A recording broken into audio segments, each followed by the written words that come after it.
So what's up, kamusta? Ayos ba tayo dyan? So nandito tayo ngayon sa may Premium Bikes Baliwag branch para sa update natin. Meron tayong nakitang standard version nitong 2024 Honda Click 125. So umpisa na natin yung vlog kung sulit pa rin nga ba ngayong 2024 itong motor na to, no? So umpisa na natin yung vlog. Ayos na ayos siya. I got big dreams, I'ma do big things. Yeah, you see me on the big screen looking so clean. I don't move slow, I move fast, right past anybody taking life for granted, yeah, that's too bad. I'd be grateful for everything that I have. You only got this life, you don't get it back. Make the most of it, become the best that I can. Everybody look at me, I got a plan. You gotta work hard, play hard, do it. So ayun na nga, na-miss kong mag-vlog ng ganito.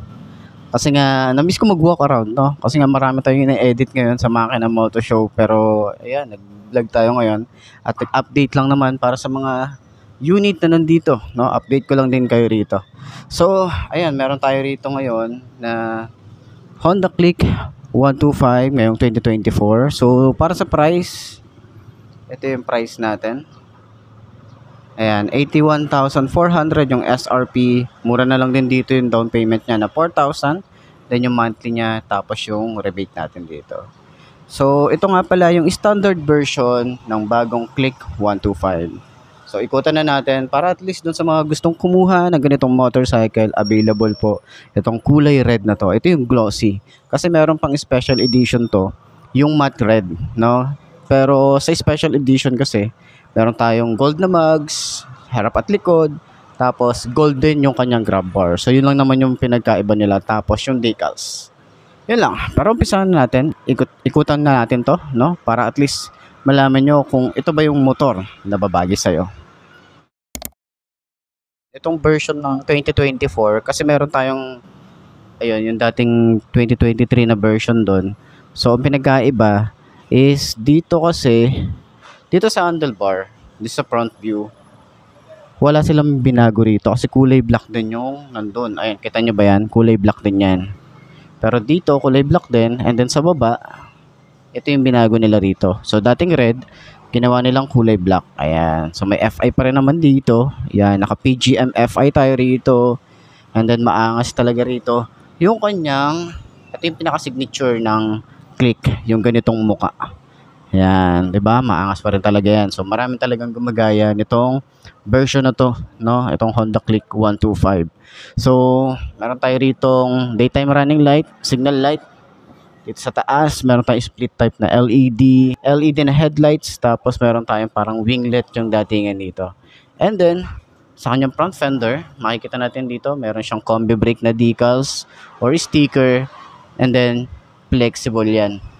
Yung kanyang front fender. Tsaka maganda yung kanyang plastic na ginamit dito.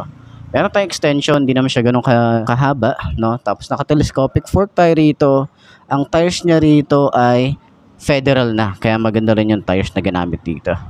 So, ang size dito is 90 by 80 by 14. Naka-single disc brake tayo dito, and then Tokiko pa rin yung kanyang brand ng kanyang caliper. And yung mugs niya is glossy black. Maganda yung kanyang paint job para dito. So, yung kanyang shock nga pala is naka-Showa na, no? Para dun sa kaalaman ng iba. Yan. So, talagang hindi ka tinipid dito ni Honda. Pagdating naman sa kanyang panel gauge, fully digital pa rin tayo rito. Pero sana dito mag-improve sila, no? Sana maglabas sila ng kahit naka-TFT display na, no? 'Di ba? Malay naman natin maglabas si Honda ng ganong version, kahit dito man lang sila. Papalitan nila kahit TFT display. Malay naman natin sa mga ganitong scooter, 'di ba? Malay natin magkaroon si Honda ng ganyan. Pero yun nga, wala silang masyadong binago rito. Meron tayong fully digital, yung kanyang mga details na dito sa taas, yung signal light, yung battery, yung high beam, yung engine check, tapos yung temperature. Meron pa rin tayong select and set. Meron tayong Honda na logo, yung emblem nila. And then sa mga switches, wala pa rin silang binago rito. Meron tayo rito electric start. Naka-on na yung kanyang ilaw kapag nag-start tayo rito ng makina. Meron tayo ritong high and low. Wala pa rin tayong flasher dito. Meron tayo ritong brake lock para sa safety features. Levers, maganda pa rin to. Yung grips niya, maganda din, tsaka makapit. Throttle, sobrang babaw ng throttle. Dito naman sa side, meron tayong busina, high and low, signal light. Ayan. So, disusi pa rin ang isang to. Dito binubuksan yung ating seat. Ayan. Dito naman sa side, meron tayo ritong USB charging port. Then, or malalim din yung ating side pocket para dito. Ayan. Meron tayo ritong utility hook. And, malawak pa rin yung ating gulay board para dito. So, nandito pa rin yung ating battery. Tapos yung style niya na hindi madulas, no? Maganda yung style dito eh. Para at least kapag may mga gamit tayo, hindi basta-basta dudulas. Simple pa rin yung ating pillion para sa OBR. Naka-liquid cooled pa rin tayo rito at meron siyang magandang cover pa rin. Yung style nito talagang nagagandahan ako dito eh sa isang to. Stylish yung datingan ng ating tambucho. Then yung kanyang cover, flexible din.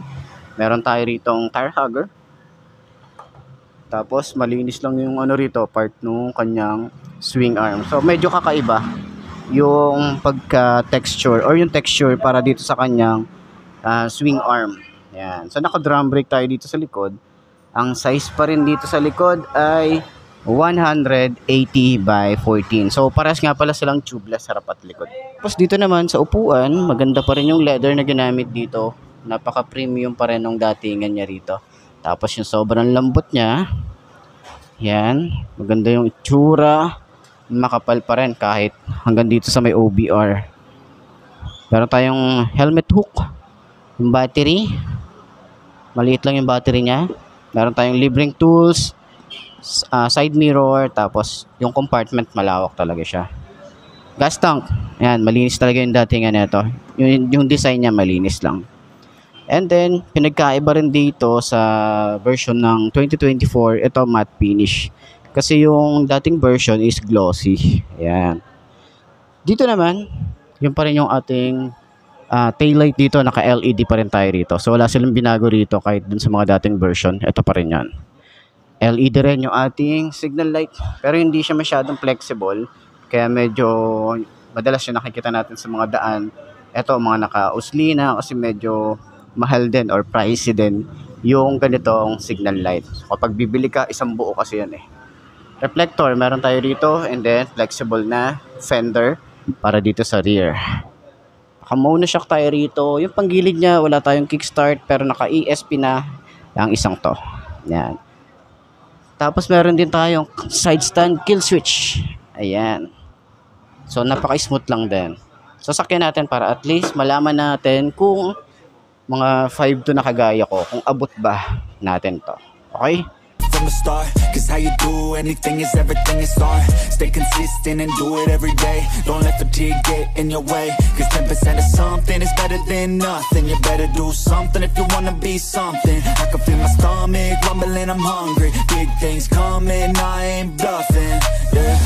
No, I don't wanna stay the same, yeah. So I keep pushing through the pain, yeah. That's the only way to make a change, yeah. So I fight every day and train, yeah. It'll all be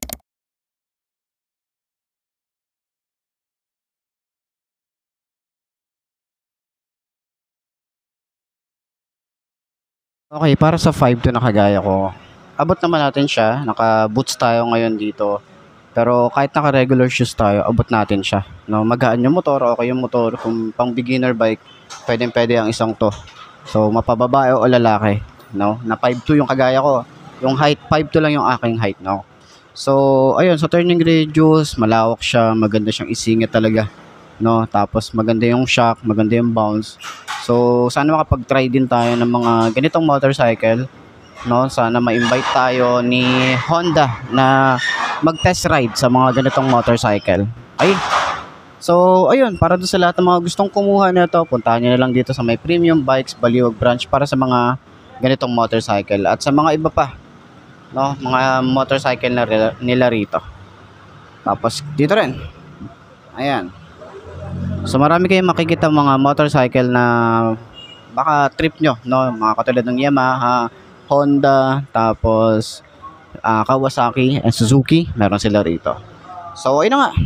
No, maraming salamat dito sa Premium Bikes Baliwag para sa pagbablog natin dito. Nice siya. So yun nga mga boss, no, ito na ba ang motor na babagi sa'yo? Kung ito na nga ay marka mo na at mag-subscribe ka na sa aking YouTube channel, i-click mo na rin yung notification bell para updated ka sa lahat ng videos na upload natin dito araw-araw. So laging tatandaan, wala sa brand ng motor ang itatagal yan, kundi na sa pag-aalaga mo yan, tatagal yan, ayos na ayos yan. So kita na lang ulit tayo bukas. I'm Mark D. Ciao. Maraming salamat sa inyo. Babush. Haha. Namiss ko to ah. Haha.